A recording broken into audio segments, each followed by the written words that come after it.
It's a beautiful Sunday in the Western Cape, and we are back on this Sunday show with BizNews favorite Neil de Beer, the president of the United Independent Movement. Welcome, Neil. Yeah, Chris, favorite with some, and as I've noticed, not always Piccadilly of the day for many, but we are trying to win over their hearts and minds. But what we do know is back at home, beautiful area, and what a week it has been, Chris, and truly counting the hours to be in Hermanus for the once a year Great BizNews Conference. And you and I will obviously give a sneak peek on who we're going to bump into there. We'll do that at the end of the show when we set our behavioral rules for the week. Neil, the Afrikaners are back from America. What have they come back to? Yeah, Kallie and co are back. Nice little picture of Kallie Kriel and his cohorts stating they are back on African soil. Like it. En hulle is terug. They have now done quite an extensive period of time, as we know, in the United States, where solidariteit, beweging at AfriForum got into many discussions in the USA, and as you know, Chris, also stirred huge emotion in this country. And every person plus their dog, cat, and koi had a go at them regarding what they were saying and set on every television program that we could find. Chris, we now then get the message while Kallie and co are there that they are being looked at because charges were laid against them by MK Party, in actual fact, a month ago, of treason and high treason. And that sparked another debate about the to and fro between media and Kallie Kriel again on, do you know you are being charged with treason? And his famous now words going and saying that he doesn't sleep 1 minute less because of this and that there has no substance. Now, Chris, you will remember that Minister Mchunu, the now Minister of Police, I did speak about it last week, Sunday, tongue-in-cheek, when I said he's licking his lips to get into this delegation because of certain matters regarding police stats, where there was a disagreement. We now know that Mr. Kriel has sent the Minister of Police the exact detail of the murders that took place in that period of time, where there is now apparently a discussion of dispute. Daai ding het ook nou stil geraak. It's become very quiet. Chris, I sat back and said to myself, something's wrong. Government, in my opinion, seemed a little bit sterkie op. You know, it's like a mongoose popping out of a hole, running into a cobra, hitting it with a bit of a head. The cobra flops down and the mongoose gets up and goes, het julle gesien? So I thought Mchunu and the government were a little bit mongoosey about this. And I thought, you know, it cannot be about the treason charge, or it cannot be about stats. Chris, I think I found out why. The South African government has a little bit of spunk in its back. So I would like to release this today for those people that would like to think about it. This is a theory. It could be wrong, but allegedly, Chris, that word is important on my now synopsis. Chris, here we go. In 2023, silently, without fuss, a bill has been tabled to Parliament for signature, which is the General Intelligence Laws Amendment Bill. I'll say that again. The General Intelligence Laws Amendment Bill of 2023. This amendment bill, Chris, totally revises and advises the restructuring of our national intelligence departments. It also moves the National Intelligence Division, now legally, from a loose-standing ministry to a ministry enfolded under the presidency, as you know. And our dear little Mrs. Minister, who is in charge and who's in the news for everything but intelligence, is in charge of this amendment bill. Why this important message today, Chris, and why me saying to Kallie Kriel, I think you better go find this new bill, Kallie. Now, if you haven't seen it, we are willing as a factual, fact-based program to give you the details. But you can Google it. It's called the General Intelligence Laws Amendment Bill. Chris, what makes me a little bit about it is the redefinition placed in this amendment bill on the following. The identification, it is page 4, and it is in the clause 5 where it says, person or institution of national security interest. New definition means any person or institution identified by any intelligence agency of South Africa in the form and the manner prescribed that conducts him or herself or itself in the engagement of activities that are inconsistent with the principles set out in Section 198 of the Act and the Constitution, and includes any person or institution that engages in activities that are defined as a threat to the national security of the Republic of South Africa. Now, Chris, what makes that important? If you read that, and myself being a person that comes from intelligence, that comes from the understanding of who, what, where, when, why, that is so broad, it is so nondescript, that they can take that exact paragraph 5 in page 4 of the amendment bill and apply it to anybody, any institution or organization. And as you heard, that currently can do anything that will upset, threaten the Republic of Security of South Africa's security status. And that is why, Chris, it is critically clear to me that I think they are not going to look at the definition of treason or at the definition of high treason of AfriForum. Nay. I think they are scratching into this document so that they can define, as per that article, that what AfriForum did was to go to a foreign power, it is in Section 7, to engage there and to give them intelligence, Section 12, and information that could cause harm, dispersion to the Republic of South Africa's national security. I'm putting it out there. I've spent a week on that, thinking, looking, and getting hold of it. And Chris, it is the overwhelming opinion from some of the people in the system that is exactly what they are going to put onto the table. So very interesting, Chris, that they are going to formulate a structured scenario, and in my opinion, not on the basis of going left, but definitely going right, in the sense of saying we are not going to follow the same path. And if I were these people, I would go and read desperately every amendment bill and every new act that has to do with national intelligence and national security of this country. Now, I wonder what that means for the Democratic Alliance that followed in the wake of the Afrikaner delegations to Washington.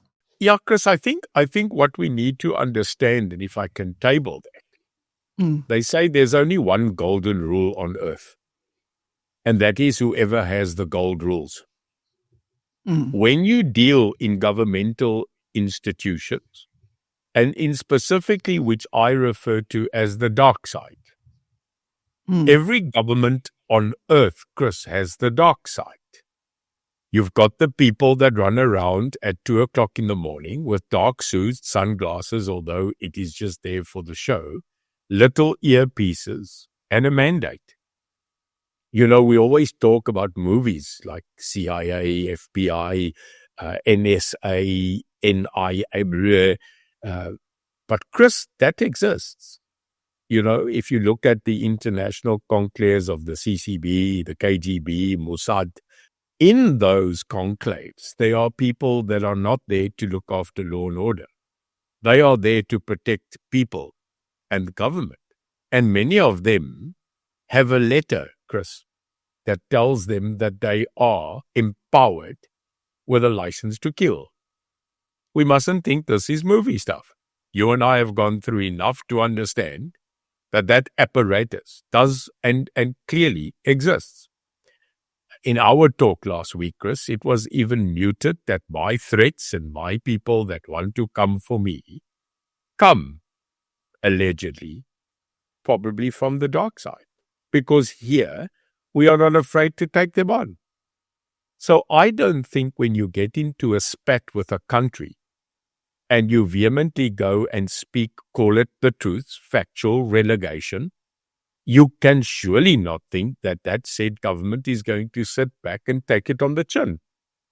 So I am saying to people like Kallie Kriel and AfriForum, even dread to say to people like Willem Petzer and TV Wessels and Isak du Plessis and people like Mr. Ernst Roots. Yes, I've just named them. Don't be naive. You are speaking a lot of words. You are punting a very specific agenda. You are getting up to speak also on behalf of a very specific genre. And don't be naive that by writing books, doing Googles, doing podcasts, and going out there, that you are not being watched. Do not think that you are not on a list. Do not think that when you go speak across America and you go and speak about South Africa's history and you speak about Mandela, you touch the ANC, you start getting an opinion about terrorism. You start speaking about constitutions. You start speaking about people who in this country were seen now as liberation fighters, as terrorists. And you are putting it on record. Now, here's the thing, Chris, I don't find intelligent enough, not intelligence spook, but intelligence IQ. You know it's coming. And if they don't know it's coming, on BizNews today, I am telling you, if you touch a government, if you start scratching into the inside belly of a beast, why are you surprised when they turn around with their massive paws and annihilate you? Now, Chris, on this show, just to be very clear, every Sunday, we spent a week, you and I, digging up facts, double-checking facts, and fact-checking it again. Because a quarter of the exposés that we do here do not come from you and I. We have whistleblowers now that are tied to us. There are people that every day send us emails to say, but did you know that? And I've got the evidence of that. So it's not like you and I go troll the News 24 channels to go look up for news. No, we do homework. And what astounds me, in my view, is the naivety of certain people that have now decided to take on this government head on, use factual nuances, but with an agenda, and think that they are not going to be under the spotlight of services. I am under the spotlight. Chris, you are under the spotlight. But there's one thing you and I have done, will always do, and just for the listeners, we will never go beyond the line unless it is 100% true. And that's what I am now saying as a hint to these guys. Swallow your emotion get away from your in-specific road path of an agenda, and you better go do your research that what you are saying, what you are doing is lawful and factual, that you can stand up in court and if anybody challenges you, that you have got the facts, because that will be the saving grace, Chris. The only saving grace in this country, if you want to be above the norm in justice, where you get arrested, and many people are, Chris, hear me well. People are going to get arrested because of that act, because of that law, because of what's happening. You're going to get a lot of people who might be arrested. And then my only opinion is that when you stand in that court of law, hopefully still with a justice system intact in this country, because we pray for that, the independence of justice, that you make such a noise that the world will take attention so that they can ensure that you get not just fair justice, but that you get global exposure so that the people know the process must be clean. So very interesting what's going to happen in the next couple of days within this charge. And let me quickly tell you, I would heed everybody that is currently in politics, that is currently doing this, to look very well at this case and then formulate their opinion. Talking about the police minister, Neil, I just want to go to the presidential race for the African National Congress. I hear that he has emerged as one of the favorites, allegedly. Yeah, at this current moment, that word allegedly, blijkbaar, miskien, it's irritating, but we will have to use it because we might be standing in the next court trial next to Kallie. So I just want to make it very sure. No, we'll be in a different courtroom, Neil. We'll be in a different court, and we'll have enough Kentucky dropped off there that will keep me and you above 180 kilograms. Kyk, die mense sal vir ons kos bring, laat ons later aan die hele departement kan kos gee. They say your best friend comes to court and brings you food, but your ultimate friend sits in jail with you. So, but Chris, let's talk about that. Interesting how the movements within the ANC is working its way up to that crescendo of the 27 conference. And Chris, it's become very, very soon. So who do we know? Well, we've known Lesotho, the word Lesotho, candidate one. Undoubtedly, Fikile Mbalula, and we'll talk about him now the new attack on him. But yeah, ek doen baie min Fikile. Then we have Mr. Paul Mashitile, ek dra nog dockets. And then, Chris, we heard of another entry. We did speculate that maybe Ronald Lamola would be in that pathway because he was given ministries that are quite significant so that he could be showcased. But I'm sorry to tell you, we'll also talk about the America right punch to South Africa now, which doesn't bode well for Lamola because he's been sidelined. Then, Chris, last week, Tuesday, enter the name, but not surprised by us at BizNews, Patrice Motsepe. That name, for 10 years now being surfacing around, billionaire, given money because of BEE, travesty of justice, very much family of Cyril, in wedlock, and now surfacing up as a possible candidate. And then, Chris, the latest one, as we now know, 2 days ago, an opinion piece coming out and saying, but what about Mchunu? I looked at that, Chris, and said, okay, interesting. Why Mchunu? And the person that muted the name said, because of his character, because of the way that he does things, that he is not a sporadical radical. He's a thinker. He is respected by the rest of, by the way, the cabinet. He's now been given the poison chalice of police, and Chris, ups and downs, if you have to score him, he's at least over a 6.57 in his performance. Very interesting that Mchunu is now being put onto the table. And may I say, Chris, if you asked me, not under torture, but threaten me with a milk tart slice, I would say Mchunu is coming in on the back of Cyril, not on the backing of the radicals that want to get rid of the GNU.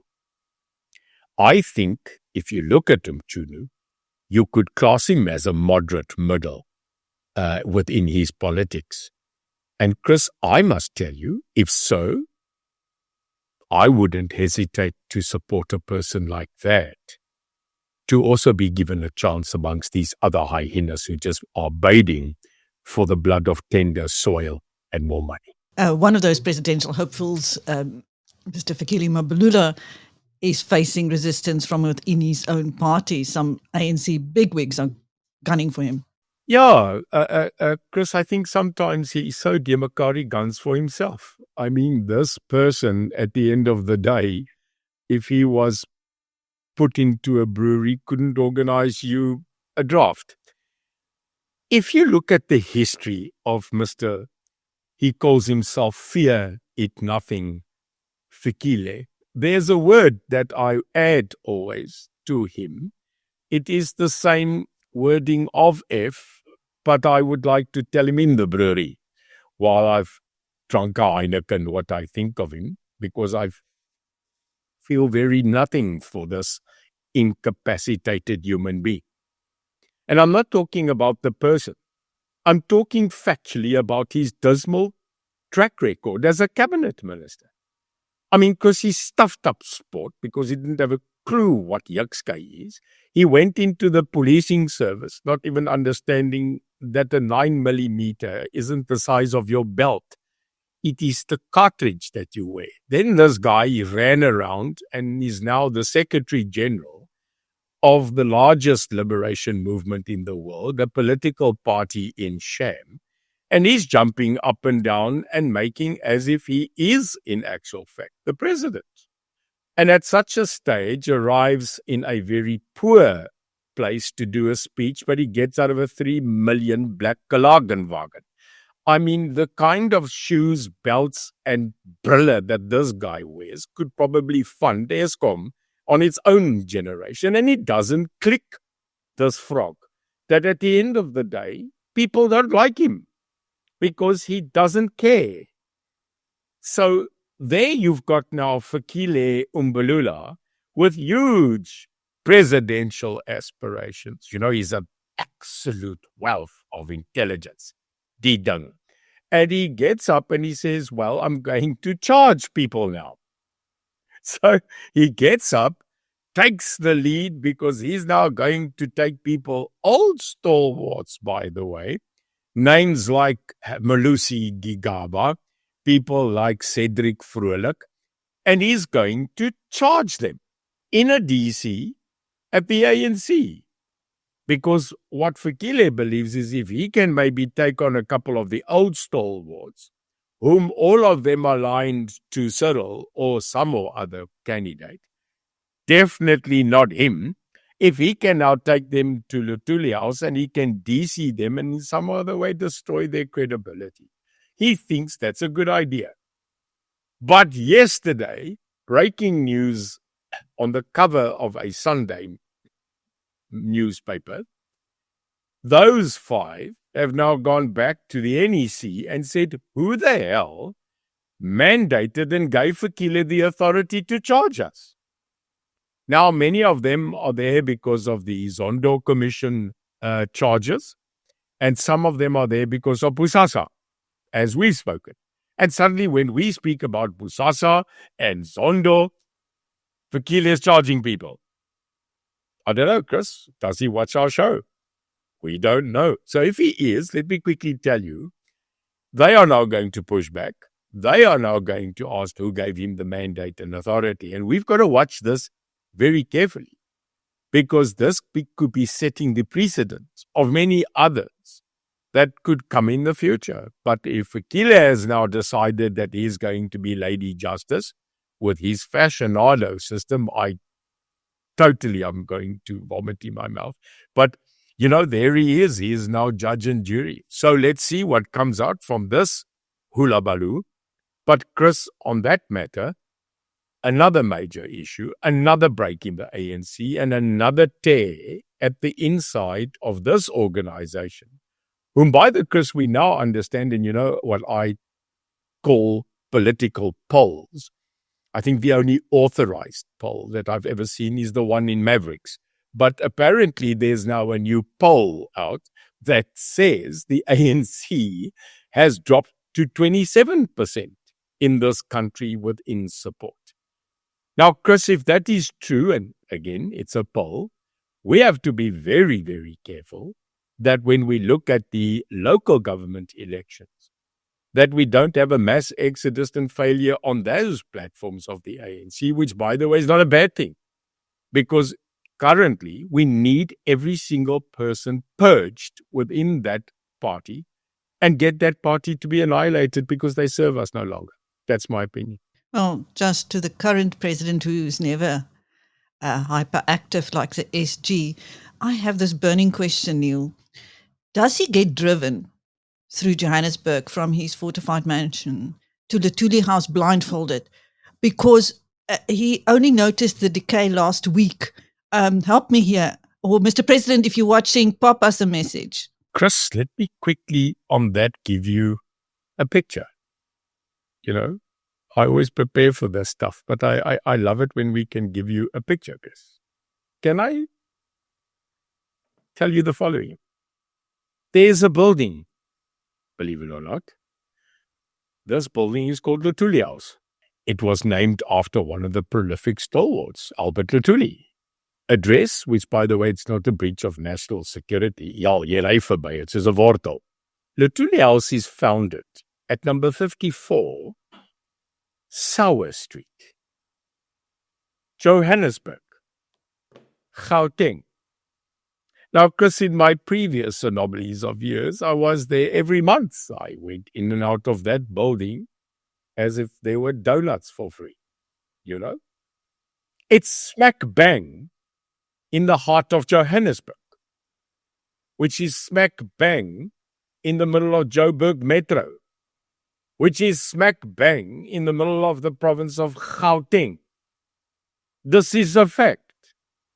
And Chris, as we know it, the state president has two roles. He is the state president of the republic, but he's the president of the ANC. And what he does, as I know, is nearly 4 to 5 times a month, he has to attend Luthuli House. He has an office there as the president of the ANC. So he drives from Pretoria. You can't miss it. I mean, it's 20 cars that are all black and they've got new lights and they push you wherever they want to push you. You can't miss it. And then they come there with their we war, and then they come into Luthuli House. Chris, how shocking must it be for a president of this country, president of the ANC, to for the first time suddenly wake up and go to his office where he drives and then goes for a walkies. Remember Barbara Woodhouse? Walkies. And he walkies around Joburg and he nearly dies of shock of actually seeing what Joburg has become, apparently. Now, firstly, they couldn't find the president and his motorcade because it was all parked apparently in a pothole. So it wasn't sticking out on the top. The only thing they probably saw were these two aerials. Secondly, I think they hired them an electric scooter. Not from Elon Musk, because you will remember Elon can't bring Tesla or Suki Starlink, but he needs BEE. And we are going to talk about BEE now as well. But let's go back to Suki Cyril stuck in a pothole, not knowing where he is, and then finding out the most atrocious system of Joburg that's broken down. Krishy actually gasps for air. Cyril does this. Huh? So, Chris, how in the living moderate hel met bliksemstraal, moerkoffie en donderweer does a president of a country starkly realize that the jewel of the republic, Igoli, translated city of gold, has collapsed.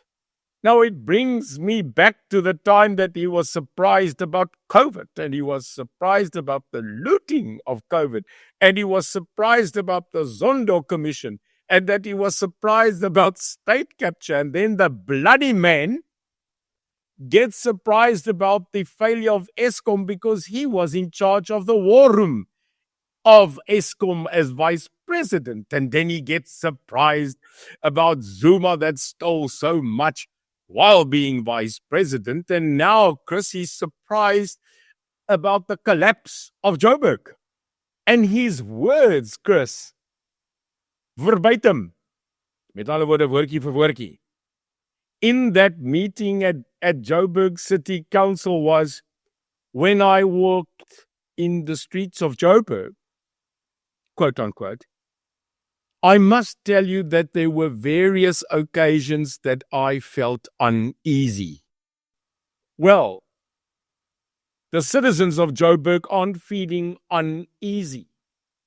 The citizens of Joburg have collapsed with no water, no electricity, no roads. The city of Joburg being absolutely inundated and taken over by foreigners. The capture of buildings, the total dereliction of sidewalks, the implosion and explosions that take place is worse than Mogadishu.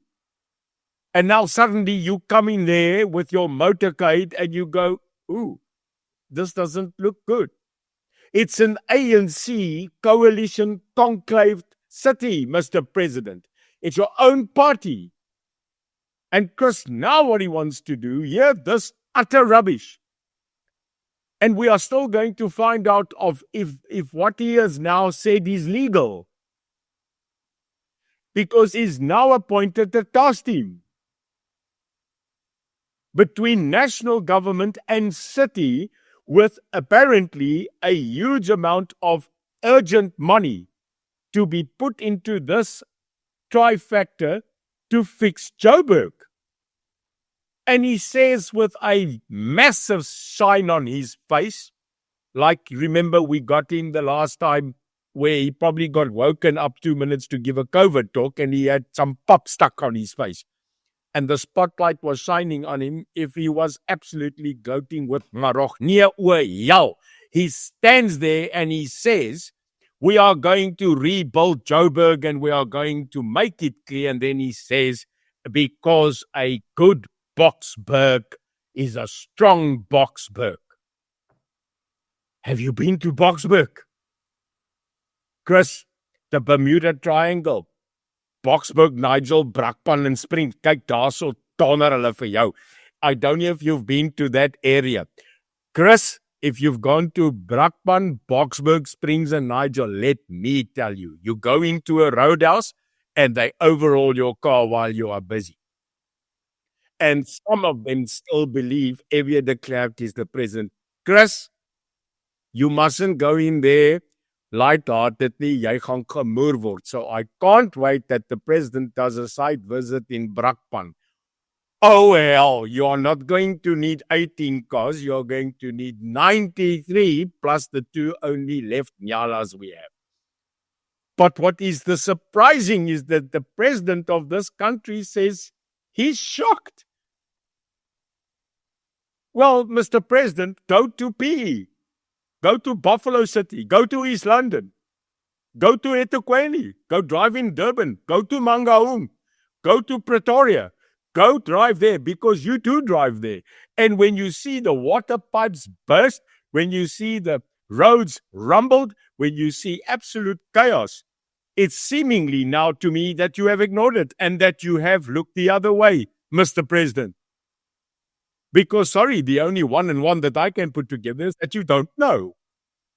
So, Chris, we will watch this. This is a first time, as far as I know, a direct intervention of national government to save a metropolitan city who is governed by their own council, their own electorate, and their own political parties. I mean, the DA must be having a double aneurysm, and if they didn't have an ulcer, they probably have 9 now.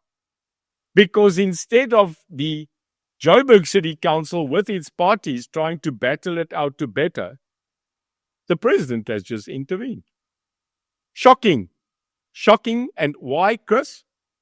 Not because he cares, not because he wants to rebuild our city. No. It is because the G20 summit has been promised to take place in Johannesburg. That's the truth. It's not because he cares about the citizens and ratepayers of Joburg. He made a promise to host the G20 there, and now he's looking around and he says it's going to be in a parking lot and streetwise too. That's how bad it is. So, again, a heartless action for a heartless decision for an uncaring, heartless government in this country. Good if they can change it. Good that they can maybe do something that would benefit the citizens of that broken city. But from BizNews side, this show, shocking and terrible that we've come to this point. Neil, in another controversy linked to the African National Congress and also linked to US President Donald Trump's punitive actions against South Africa, the ANC's relationship with Iran. While the Afrikaners were off to Washington, Iran, the Iranian ambassador, was at ANC headquarters, and now it seems that the friendship between the African National Congress and Iran goes beyond the splitting of the atom, allegedly. You know, Chris, there's a rumor that if you have a pet python in your home and you buy that python at youth, they say as this python grows, and frequently, the owners of pythons take them out of the cage and they put them on a carpet or they put them on themselves or they lay on a couch with, it's like a pet to them. There's a rumor that whilst the python grows, it starts to measure you. As it grows bigger, the process of measuring you becomes more intense. So when I spoke about that one day, the person that was an animal expert said he doesn't measure you, like in your mind with a measuring tape or inches. A python looks at you as prey. And they say, Chris, that once that python, daai luislang, using its heat sensors, its tongue, its eyes, its body, once that python reaches to the point where it agrees with itself that you can be eaten, it then attacks you. But it's a long process. But, Chris, take that analogy and look where we are today at the measurement of absolute disgust, absolute failure in diplomacy. And if we were, as a South African, the government, a python, measuring the size of the USA, thinking that we can come to a point where we are big enough to eat it, then we are going to die as a very small little earthworm. The continual, faltering, diplomatic positioning of this country to A, find a solution, B, deliver such a solution, and C, negotiate a solution is totally, Chris, absent from the ANC government and then obviously the GNU. What happened this week, where factually the African National Congress's Department of International Relations, run by stringy, small, and seemingly incapable Ronald Lamola, has been given, allegedly, the clear news that the United States government under Donald Trump, Marcus Rubio, etc., have no more interest to entertain any discussion or delegation from the official government of South Africa. Let that sink in. AfriForum has gone. We then got the surprised information, DA also gone. But because not one of them authorized, mandated to officially do A, B, and C, they went there to try and do what they could. But the official government of this republic, the government you and I are standing behind to say that you must fix matters of international relationship, could not get a seat, a hot dog, a burger, or a MAGA cap. Chris, this does not bode well for us, because it seems that Mr. Donald Trump has now said, I'm no longer interested. Any action that Donald Trump and his grouping are going to do, you can see it. It is just going to be punitive, one by one, from now on. The other big one is the AGOA treatment process that could come. And by God, I hope that that would not be the camel that breaks on its knees because of the weight of one little straw. So, Chris, no, absolutely shocking news that we are sidelined. Now, if you were going to bring a solution, work a solution, implement a solution, and negotiate a diplomatic solution, you would try now, Chris, to stop doing things that could inhibit or destroy any chance of us getting to the table. And what do ons? What do? We do exactly the opposite. It's like going to a restaurant and telling the waiter, I am intolerant of peanuts. And she goes, peanuts? Okay. And then she comes back and brings you a banoffee pie with hazelnuts. That's aspres. So you either aspres, in other words, purpose, or you dom, dof. You are just dumb. Now, I don't know, Chris. There's another one. So you are either dumb, you are aspres, in other words, you are on purpose, or you have an agenda. I mean, let's talk common sense, Chris. That's about the only thing on the table. So you dumb and ignorant. Okay, daar gaan sit in die hoekie. Skryf jou aartappel. You are absolutely on purpose. So fine, negative. You are going to punish us because of your idiocracy. Or the third one, Chris, you have an agenda. I think we're there. What is the agenda? We're continually meeting Iran. Allegedly, apparently, you know the smoke that we get every week, that the reason that we took Israel to the ICJ is because Iran paid us. This is a fact, Chris, has been put on record, has it not? Have you not seen the thunderous emails of people, one specific guy, who said that he even has the bank accounts, that he has he gave it to us. And we've got it, but because of fact-check failure and because of the not getting to the point of turning it into truthful intelligence, and from whom it comes, we never explored it further. But that person told us that he has sent that to various other people, including the state agencies, and that we were the last ones that he could try. Unbelievable. But the smoking gun is there. And it wasn't just from this person, it was from various. So Iran is continually coming into the picture. And then we see the photos this week of a South African governor with Iran.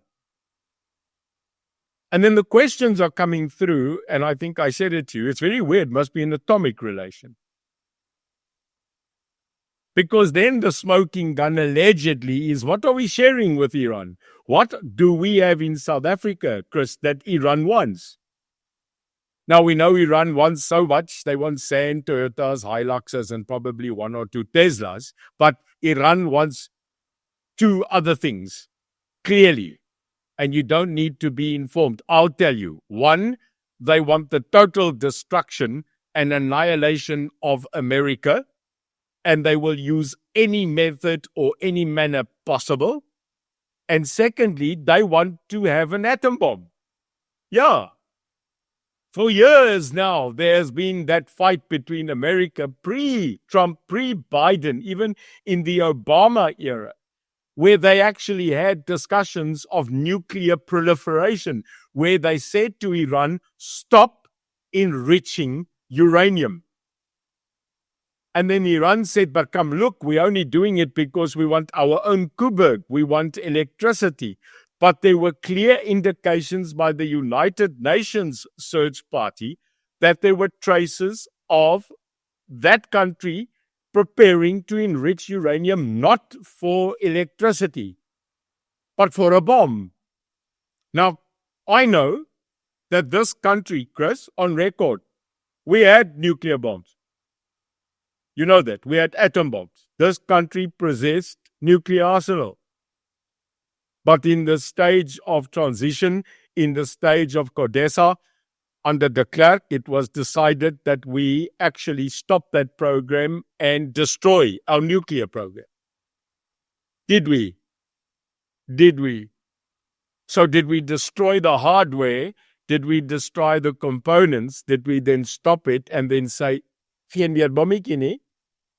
But what did we do with the papers? What did we do with the project plans? What did we do with the intellectual property, Chris?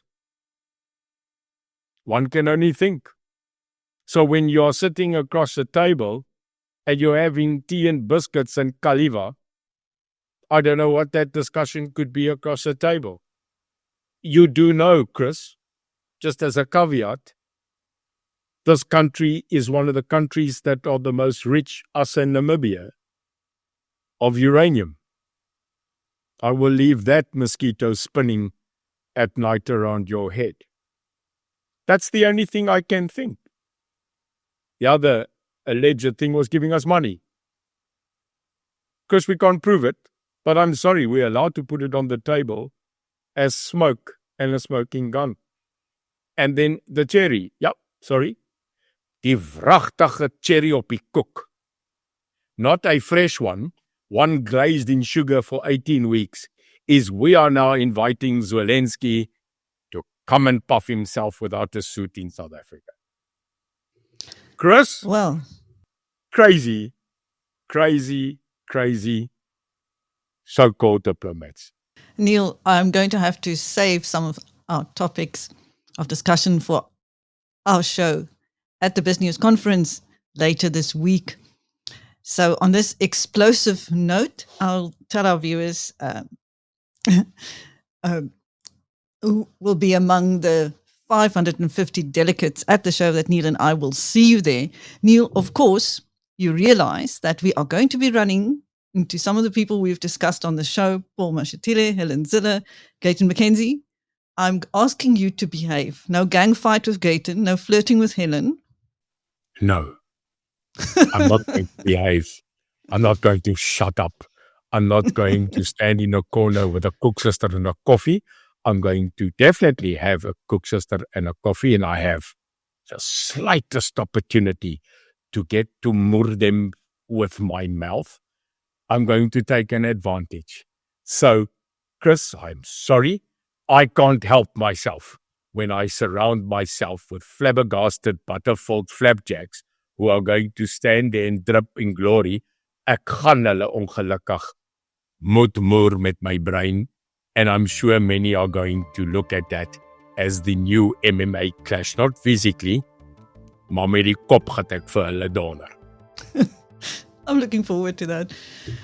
Thank you. That was Neil de Beer, the president of the United Independent Movement, on another Sunday show with Biz News, and I'm Christine. Thank you, Neil. Great pleasure, Chris, and counting the days to the rumble in Hermanus.